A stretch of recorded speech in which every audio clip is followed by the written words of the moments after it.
Bob Herbert's OpEd.tv is made possible in part by the CUNY TV Foundation with the support of Ann Ulnick.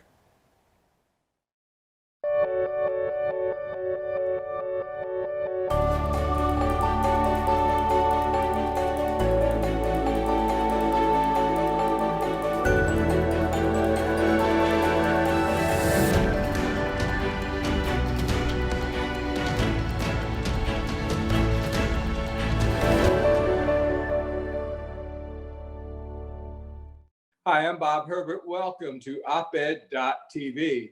Dave Zirin is a writer and his subject is sports, and he's better at it than anyone I know. He brings to his work extraordinary insight and a deep understanding of the ways in which sports are linked to our culture, to politics, and to the economy. Dave is the sports editor of The Nation magazine. He's the author of 10 books, and he's the host of a terrific podcast, The Edge of Sports. Dave, welcome. Great to have you here. Oh, it's an honor to be here. Thank you so much, Bob. Dave, we're going to get to COVID in a bit, but I want to talk a little bit about the protests that we've been seeing for quite a while now in sports. When I started watching sports, which was really, really a long time ago, sports figures were, for the most part, seen and not heard. And they certainly didn't speak out on any controversial politics or any topics of controversy, anything along those lines. That has obviously changed. And in recent years, it's changed big time. What do you think has been driving that change? Without question, what's been driving that change has been the movements in the streets. I mean, in 2020, over the summer after the police killing of George Floyd, you have the largest set of demonstrations numerically in the history of the United States, demonstrations in all 50 states. But it didn't come out of nowhere. I mean, we've been seeing the growth of the Black Lives Matter movement since, you could argue since the killing of Trayvon Martin, really, back in 2012. And 2012 was also the year that LeBron James and the Miami Heat, that was the team LeBron was on at the time, they all posed wearing hoodies in what was probably the first viral sports photograph, their statement of solidarity with the mourning that was taking place over the killing of Trayvon Martin. And ever since then, you've seen athletes really recognize their own power through the strength of social media, being able to go around the traditional avenues of sports media, which is often very conservative and often very white. And you're seeing athletes really feeling their ability to shape discourse in this country and taking advantage of the platform that they have built. I mean, it's a remarkable set of circumstances. We may have seen glimpses of this in history, like, for example, Muhammad Ali in the 1960s, Billie Jean King in the 70s, certainly Jackie Robinson in the early years of the civil rights movement. But to see it on such a mass scale in the 21st century, we really are operating without a compass. We've never seen anything like this before. Part of the controversy that surrounded the controversy of athletes being involved at all has been the reaction of the fans. From my perspective, it seems like the reaction has been mostly positive, but I'm self-selected in terms of the people I talk to and the people I spend time with. A lot of fans don't like it. Give us a sense of your view. How should we view these protests and the involvement of athletes in political matters? Well, I think it's terrific because I think sports are political, whether we want them to be or not. I mean, even if athletes were silent, there's so much politics that are pumped through sports. There's, of course, nationalism, there's militarism, there's hyper-corporatism, where they try to sell everything that isn't nailed down to the floor. And so by athletes being political, I mean, they're just joining the party as far as I'm concerned. And oftentimes when you hear fans say, we think sports and politics should be separate, what they're really saying is we think sports and a certain kind of politics should be separate. And pro sports owners and the media, they tend not to have a problem if athletes are political, but they toe the company line. If they're political in a way that supports the politics of the leagues themselves, supports whatever war effort might be going on, supports a stadium salute to the police, things of that nature are supported. Those kinds of politics are accepted. It's when athletes are political and speak about issues like racism, sexism, homophobia, that's when the hammer comes down and you hear the minders of sports say things like these athletes should just shut up and play. Right. So, I came out of an era when I came of age, when I was a teenager and a young adult. This is back in the 1960s, when there was a tremendous amount of unrest and protests in the country. You had the civil rights movement. You had the anti-war movement against Vietnam. You had the early stirrings of the second wave of the feminist movement. So there were a tremendous amount of protests going on. And I remember always thinking, even after I got into journalism, that a big deal with protests are whether they have an effect or not, whether they approach their goals or achieve their goals and that sort of thing. I know it's still early now, but my question is, these protests, especially the ones around racial justice, one, are they having an effect, do you think, societally? Do you think that they're bringing large numbers of people around to their point of view, or inspiring younger fans, that sort of thing? And two, are they having an effect in terms of the racial progress of the teams and the sports leagues themselves? Yeah, I mean, to your first question, I mean, I think they've had a titanic effect. When athletes protest, it has the power to sever segregation. It has the power to puncture privilege. What it does is it takes a set of ideas and puts them in front of white sports fans who have the luxury or the privilege to not think about the issues that these athletes are putting forward, like questions of police violence and racism, for example. I mean, I have stories from my own family of people who they completely are turned off from the mainstream news, but they're really into sports. And when you have people on sports radio speaking about these issues, speaking about George Floyd, speaking about Ahmaud Arbery, speaking about Breonna Taylor, I mean, these issues come alive for them in a way that they aren't when it's just filtered through the mainstream press, which of course is so segregated on a political basis these days. So I think it has a real effect. That doesn't mean it always has its desired effect. It can have Right. the effect of polarizing people in a big way, of having people reject sports and say, well, sports is just part of some sort of liberal conspiracy or whatnot, which is a tremendous thing if you think about it, because sports has always been this sort of reserve of conservatism and very, very Right. conservative ideas. I mean, I I think remember for when a it was lot a of big folks, deal. I'm sorry to interrupt, but I remember when it was a big deal if athletes just started growing their hair a little bit longer. exactly. Exactly. And I mean, if you think about it too, it's like, I mean, what an absolute, head dizzying moment this must be for people who grew up seeing football as this sort of reservation of conservative Americana. And all of a sudden football has become a center of racial Right. revolt. I mean, to see that kind of switch over the last few years has been revolutionary. So I think for a lot of folks, it's given them a sense of hope that things can change. I think for a lot of folks, it's given them a sense of hope that these ideas can be focused on issues of race and policing, because athletes are somehow a weather vane in society that's pointing its way towards how the broader culture is thinking.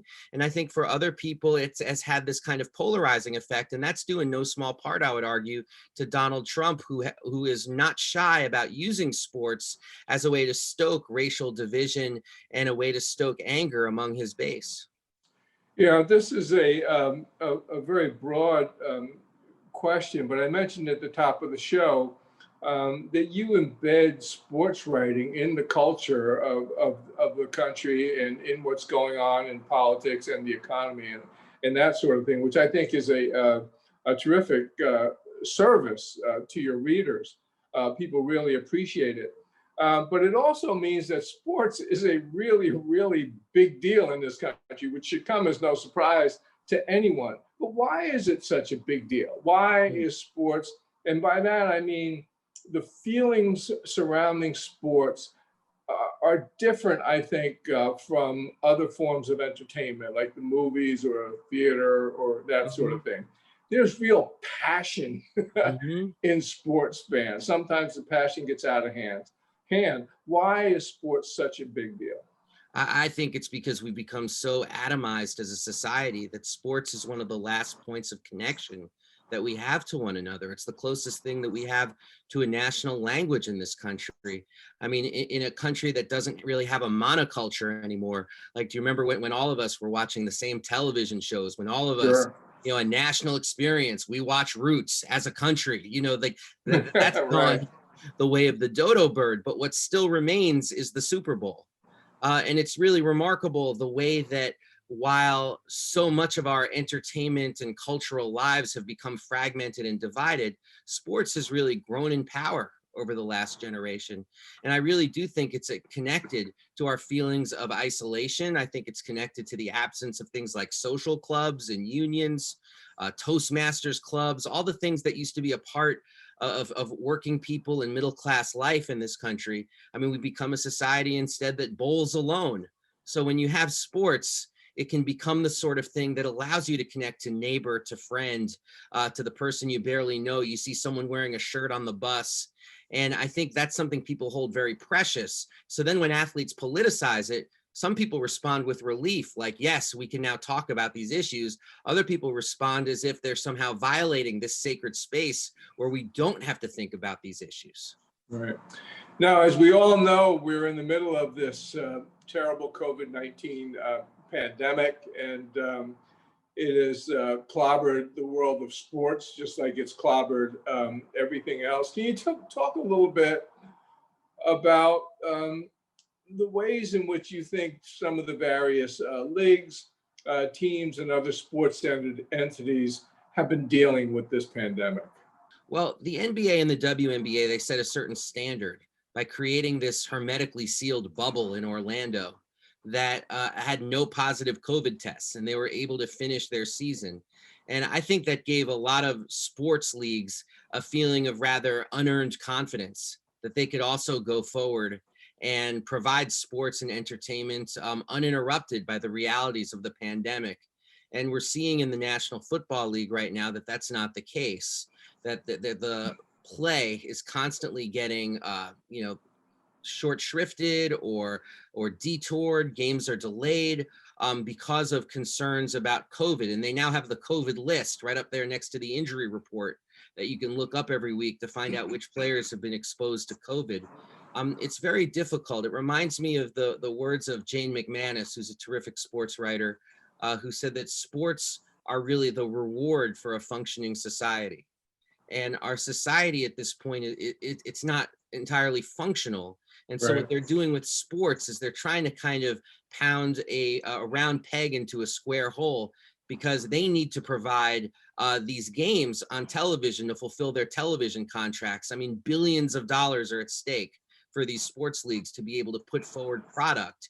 Yet what we're seeing is that the times we're living in are so desperately unusual that it's not being rewarded with the kind of viewership that a lot of the sports leagues thought would happen when they said, behold, we now have entertainment for you during these difficult times. Right. Come genuflect before the world of sports. For a lot of folks, 46% of people, according to a recent Marist poll, are not watching as much sports as they did before the pandemic.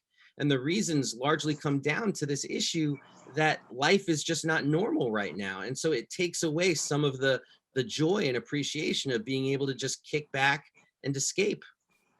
Were you surprised that that occurred? Would you have anticipated that viewership would fall off?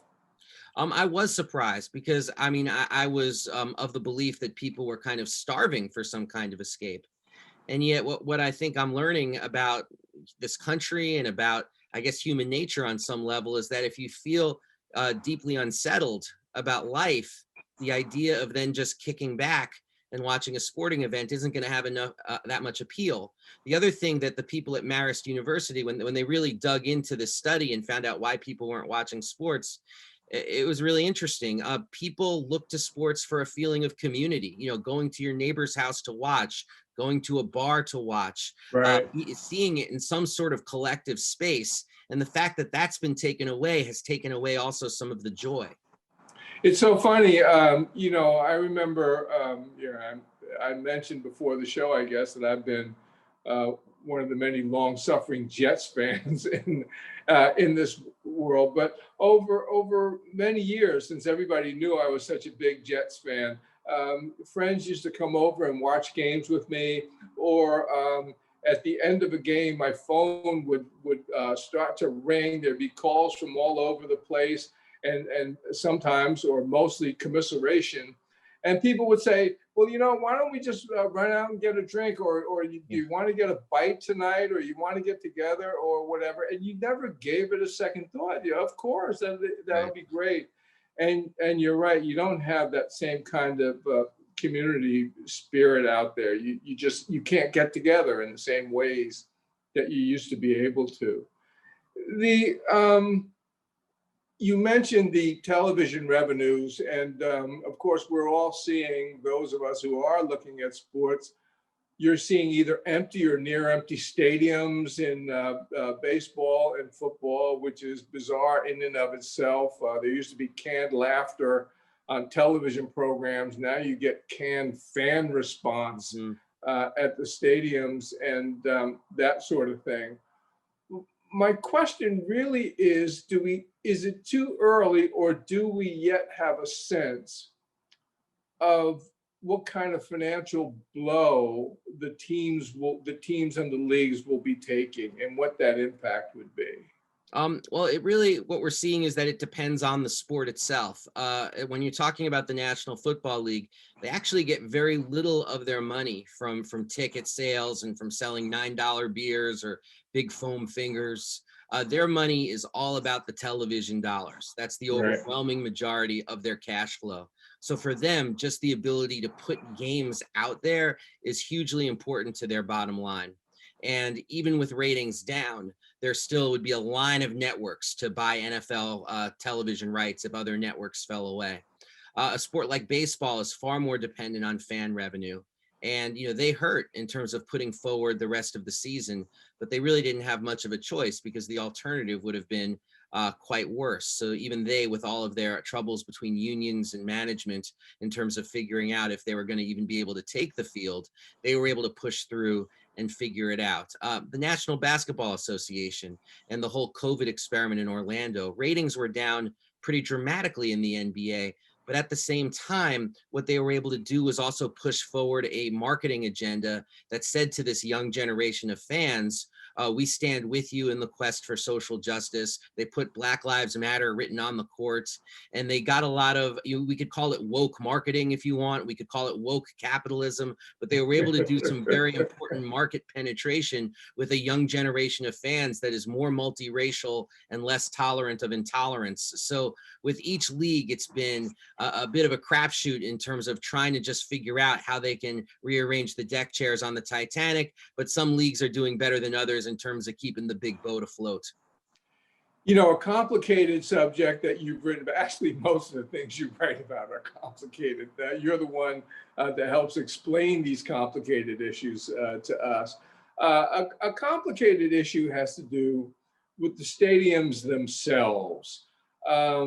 People have complained to some extent about municipalities and states becoming involved in providing stadiums or providing the financing for stadiums for these teams that are making, millions and billions of dollars.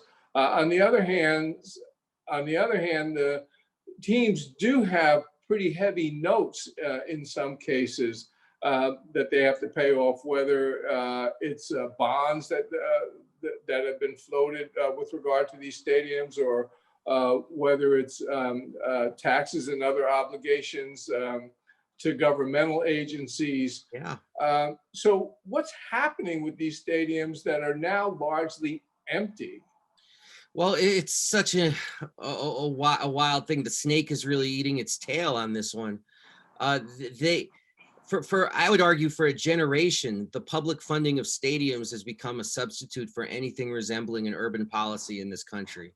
It's like, oh, you're having trouble with infrastructure, you're having trouble with jobs, you're having issues with deindustrialization. Let's build a stadium. We'll make the construction workers union happy. We'll create low-income labor, and we'll be able to have something that's a site of sort of community pride.